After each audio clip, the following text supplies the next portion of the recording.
happy Game 3 of the NLL Finals to Chase Fraser. He is with us from the seats of which will all be occupied tomorrow night at KeyBank Center. Amazing turnout expected, Chase. It will also mark the 24th and final game of the season for you and your teammates. What feelings come with that on the eve of the big game? Wow, 24 games we played this year, eh? Wow, that's pretty intense. Or thinking about it, coming in, it's one game left that only matters. Those last 23, they're history, right? That nothing else has mattered, or nothing else of the past matters anymore until tomorrow night. This is the last game that we've all been preparing for and all set for us to be playing at the beginning of the season. So we just gotta finish and complete our goals. 30 goal scorer, career year. You had some tremendous runs this year. Offensively, how do you feel this group can answer after game 2, where for only the second time this year as a group, you were held under 10 goals? Yeah, so coming offensively, game 2 with scoring 8 goals, that is not what we do normally, right? Very uncharacteristic of us to score 8 goals. So coming into game 3, we're going to go in and trust each other like we always do every night, but really trust each other. Go in with our game plan. JT has lined up for us, which probably isn't going to change from what we've been doing all season. So basically just stick to our gut, stick to our roots, what we know, trust each other, and play some hard, intense bandit ball. When it comes to actual in-game adjustments, which you hear as a phrase in every sport, how different are in-game adjustments compared to between-game adjustments? Take us through that as a player.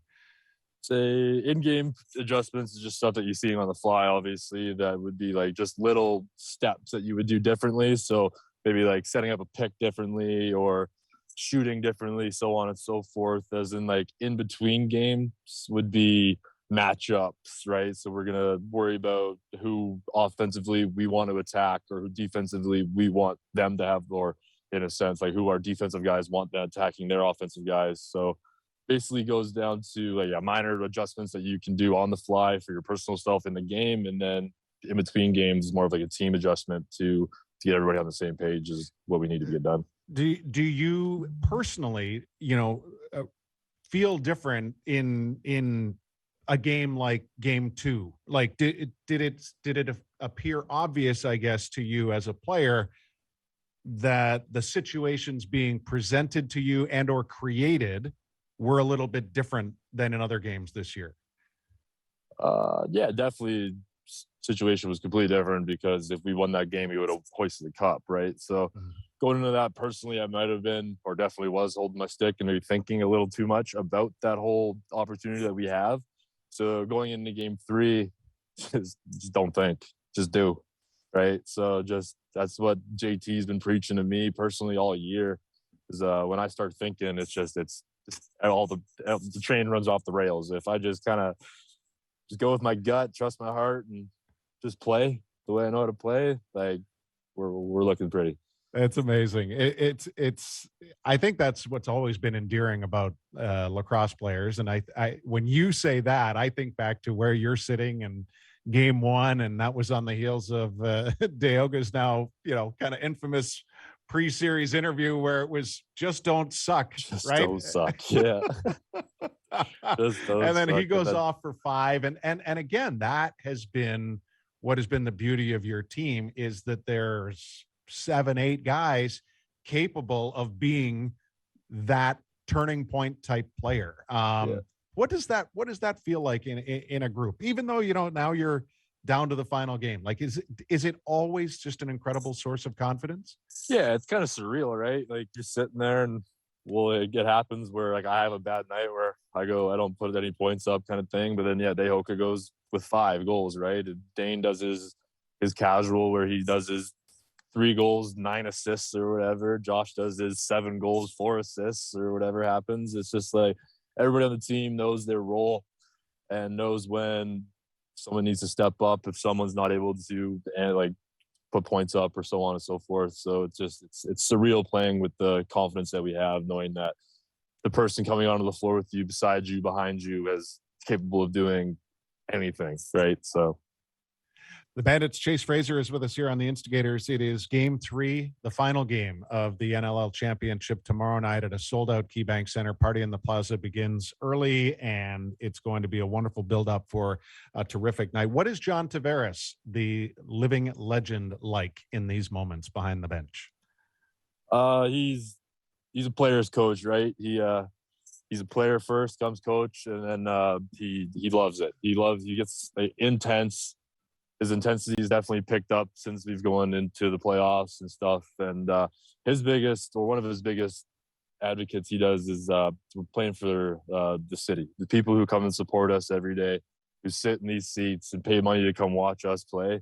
His biggest thing is just lay it all on the floor, leave it all out there for these people that are coming to watch us. So that's what we're going to go do and hopefully come up victorious. You have been in a winning situation. Obviously, you just came off of it in the Premier League, with a whole host of guys that you're playing with on the Bandits right now. When you live it, and maybe, for instance, when you see it again, like last night as Golden State wins and captures yet another NBA title, how does that impact you as an athlete, both in preparation and or confidence and execution when you get back into the battle? So like living it in a sense. So basically this all reverts back to losing it in 2019. When this core lost it in 2019, that devastated like all of us. And going into it, COVID happened. We weren't able to play and really redeem ourselves. That was the season getting cut short. And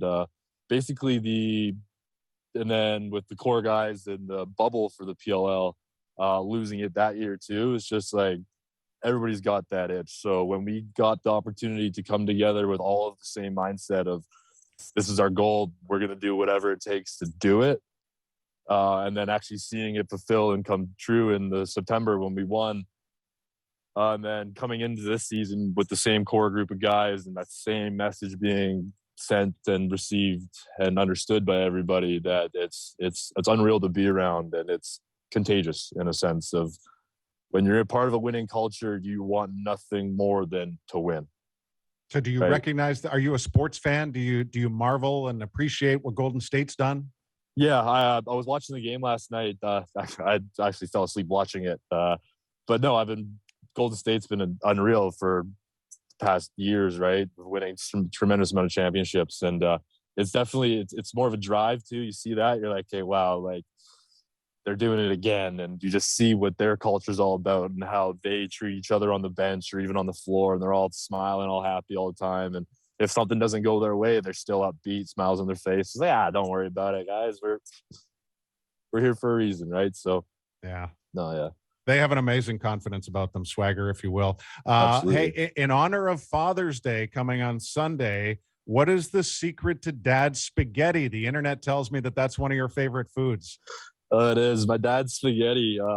Honestly, I can't tell you the secret because he hasn't told me the secret yet. That's like he won't. But it's unbelievable. Parents are actually flying in tonight, so I'm not lucky enough to get a bowl of spaghetti. I got to go home for that. But it's gonna be awesome with the family here, and Dad's spaghetti would be an absolute treat. That's awesome. Tell me his influence specifically on your lacrosse career.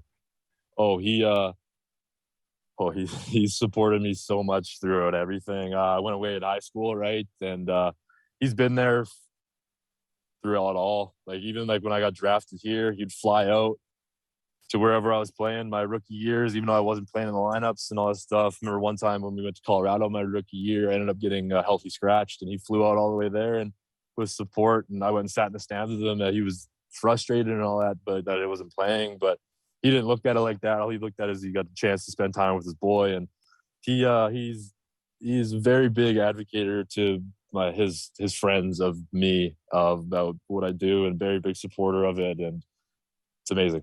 It's amazing awesome. To feel that. Yeah. So great to hear that they're coming to the game along with 19,000 others. Chase, Good luck tomorrow. Thank you so much for the time.